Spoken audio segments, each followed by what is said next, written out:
చేద్దాం జూబ్లీహిల్స్ ఓటమిపై బీఆర్ఎస్ లో అంతర్మదనం, వరుస పరాజయాలతో నారాజ్, గులాబీ క్యాడర్లో తగ్గిన జోష్, కేటీఆర్ వ్యవహార శైలిపై పార్టీ నేతల్లో అసంతృప్తి, ఆయన సరిగ్గా లీడ్ చేయలేకపోతున్నారనే భావన, కేసీఆర్ ఫామ్ హౌస్ కి పరిమితం అవడంపై ఆందోళన, పెద్ద లీడర్లకి టైం ఇస్తూ క్యాడర్ను పట్టించుకోలేదని ఆవేదన, తీరు మార్చుకోకుంటే వేరే దారి చూసుకునే యోచనలో నేతలు, బైపోల్ రిజల్ట్ విషయంలో కేటీఆర్ పై కేసీఆర్ అసంతృప్తి, ఫామ్ హౌస్ లో మంతనాలు. ఇక ఏం చేద్దామంటే ఏం చేస్తారు? ఇక ఇప్పుడు సారేమో ఫామ్ హౌస్ లో పడుకున్నాడు, కారేమో షెడ్డుకు పరిమితం అయిపోయింది. ఏం చేస్తారు ఇప్పుడు? ఇక కేటీఆర్ను ఎప్పుడైతే ముంగర పెట్టి రాజకీయాలు చేయాలని చెప్పేసి కేసీఆర్ భావించిండో, సో అప్పటి నుంచి ఈ యొక్క పార్టీ పని అయిపోయింది. పార్టీని ఎవరు కూడా దాన్ని లేపేటువంటి ప్రయత్నం చేయట్లేదు, అది లేసేటువంటి స్థితిలో కూడా లేదు. ఒకసారి చూసుకోవచ్చు, వీళ్ళందరూ కూడా కొడుకు నాయన ఇద్దరు కలిసి ఫామ్ హౌస్లో భేటీలట.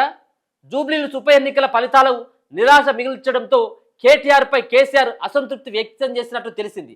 వరుసపెట్టి ఎందుకు ఫెయిల్ అవుతున్నామని, గ్రౌండ్లోకి ఎందుకు వెళ్లడం లేదని మందలించినట్టు సమాచారం. ఫలితాలపై శనివారం ఎర్రవెల్లిలో ఫామ్ హౌస్లో కేటీఆర్తో పాటు పలువురు నేతలతో కేసీఆర్ సమావేశమయ్యారు.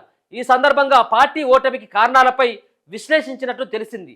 జనంలో కాంగ్రెస్ పై వ్యతిరేకత ఉన్నది వాస్తవమేనని, కానీ ఓ వర్గం ఓట్లు గంపగుత్తగా ఆ పార్టీకి పడడం వల్లే ఓడిపోయామని నేతలు చెప్పినట్టు తెలిసింది. గతంలో బీఆర్ఎస్ వైపు ఉన్న వర్గాలు చేజారుతుంటే ఏం చేస్తున్నారని, వాళ్ళ ఓట్లను పోలరైజ్ చేయడంలో ఎందుకు విఫలమయ్యారని కేసీఆర్ గట్టిగా నిలదీస్తున్నట్లు సమాచారం. మొత్తంగా వరుస వైఫల్యాలకు కారణం ఏంటో తెలుసుకోవాలని, వెంటనే క్యాడర్తో సమావేశాలు నిర్వహించి వారి అభిప్రాయాలు తీసుకోవాలని ఆదేశించినట్లు తెలిసింది. వీలైనంత వరకు క్షేత్రస్థాయిలో తిరగాలని, ప్రజల సమస్యలు తెలుసుకుంటూ ఎక్కడికక్కడ ఉద్యమాలు నిర్మించి ప్రభుత్వంపై పోరాడాలని సూచించినట్లు సమాచారం. ఈ క్రమంలోనే మంగళవారం జూబ్లీహిల్స్ లీడర్లు, కార్యకర్తలతో కేటీఆర్ ప్రత్యేక సమావేశం నిర్వహించనున్నారు. ఆ తర్వాత క్షేత్రస్థాయి పర్యటనకు ప్లాన్ చేసుకునేటువంటి అవకాశం అయితే కనబడతా ఉంది. అయితే వరుస పరాజయాలు కేసీఆర్ని ఇంకా కుంగదీస్తా ఉన్నాయి. కొడుకు చేసినటువంటి నిర్వాహకంతో ఆయన మాట్లాడేటువంటి అహంకారపూరితమైనటువంటి మాటలు ఏవైతేనో ఆ మాటలతోటి బీఆర్ఎస్ పార్టీని సగం ఓడించేటువంటి ప్రయత్నం చేస్తూ ఉన్నది. బీఆర్ఎస్ పార్టీ రేపు నిండా ముంచేది కేటీఆర్ అనేటువంటి ఒక వాదన కూడా ప్రధానంగా వినబడతా ఉన్నది. దీన్ని కేసీఆర్ సైతం కూడా జీర్ణించుకోవట్లేదు.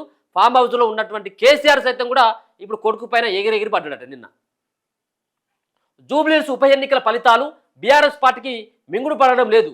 కక్కలేక మింగలేక పార్టీ పెద్దలు అంతర్మతంలో పడిపోయారు. వరుసపెట్టి ఓటమిలే స్వాగతం పలుకుతుండడంతో ఏం చేయాలో తెలియక తలపట్టుకుంటున్నారు.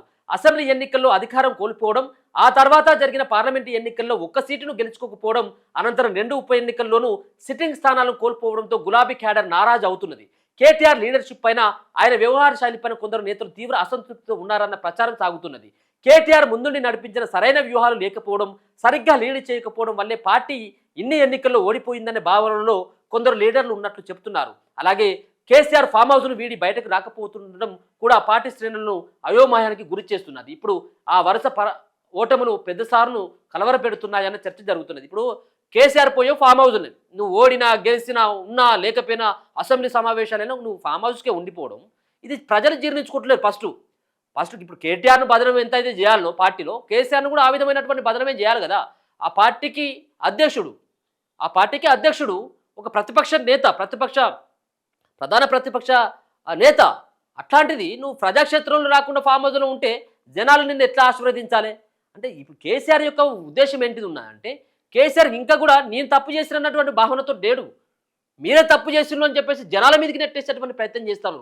నన్ను ఎన్నుకోకపోవడం మీరు చేసినటువంటి తప్పే, ఇలా రేవంత్ రెడ్డిని ఎన్నుకోవడం ఇదంతా కూడా మీరు చేసినటువంటి తప్పుగానే ప్రజల మీద అవాండం వేసేటువంటి, మీరు అనుభవించుర్రి పోర్లి అన్నటువంటి విధంగా కేసీఆర్ యొక్క వ్యవహారం కనబడతా ఉన్నది. ఇంకా ఆయనకైనా ఇంకా పశ్చాత్తాపపడేటువంటి పరిస్థితి. ఇలా నీ ఫామ్ హౌస్లో పడుకున్నా కానీ జనాలంతా తీసుకొని వచ్చి నిన్ను అగ్రపీఠం మీద కుక్క పెడతారని చెప్పేసి కేసీఆర్ ఏదైతే భ్రమపడతా ఉన్నాడో అది జరిగేటువంటి వ్యవహారం కాదు. నువ్వు బయటికి రానంత కాలం నీ పార్టీ ఆ విధంగానే ఉంటుంది.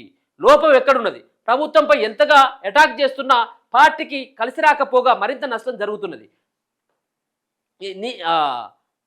మరింత నష్టం జరుగుతున్న తీరుపై బీఆర్ఎస్ అధినేత కేసీఆర్ సమాలోచనలో పడిపోయారు. పార్టీలోని కొన్ని వర్గాల్లో టాక్ నడుస్తుంది. ఎక్కడికెక్కడ పార్టీ సీనియర్లను రంగంలోకి దింపి ముందు నుంచి వ్యూహాలు అమలు చేస్తున్నా ఎందుకు బెడిసి కొడుతున్నదో అర్థం కాక నేతలంతా తలపట్టుకుంటున్నారు. వచ్చే టర్మ్లో అధికారం తమదే అని గంభీరంగా చెప్పుకుంటున్నా లోపల మాత్రం బీఆర్ఎస్ నేతలంతా ఆందోళనతో ఉన్నారు. ఈ క్రమంలో పలువురు లీడర్లు కేటీఆర్ నాయకత్వ తీరుపైన విమర్శలు ఎక్కువ పెడుతున్నారు. ఆయన మాట తీరు మార్చుకోవాలని అహంకార ధోరణి వీణనాడితేనే పార్టీకి మనుగడ ఉంటుందని చెప్తారు. ఇది 100% నిజం. కేటీఆర్ ఖచ్చితంగా ఆయన మాట తీరు కూడా మార్చుకోవాల్సినటువంటి అవసరం ఉంది.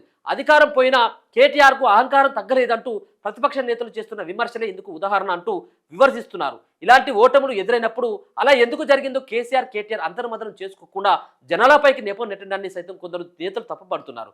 ఓటమి తర్వాత రివ్యూ చేయరు, నేతలు కార్యకర్త అభిప్రాయాలు తీసుకోరు, చేసిన తప్పులు సరిదిద్దుకోకుండా ఎదుటివారు గెలిచిన తీరును తప్పుపట్టడం ఎంతవరకు కరెక్టు అని ఓ సీనియర్ నేత వాళ్ళకు చెప్పిండట. కేసీఆర్ ఫామ్ హౌస్ దాటి బయటకు రారు, కేటీఆర్ సోషల్ మీడియాలో తప్ప ప్రజల్లో పోరాటాలు చేయరు, వీళ్ళ తీరుతో కేడర్ నారాజుగా ఉంది.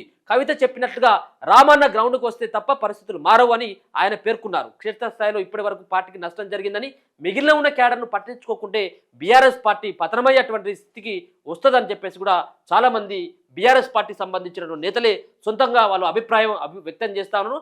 కేసీఆర్ ఏమో ఫామ్ హౌస్ వదిలి బయటకు రావాలి, కేటీఆర్ ఏమో ట్విట్టర్ వదిలి ప్రజాక్షేత్రంలోకి రావాలని చెప్పేసి పెద్ద ఎత్తున డిమాండ్లు సైతం కూడా వ్యక్తపరుస్తా ఉన్నారు ఆ పార్టీ సంబంధించిన అభ్యర్థులు.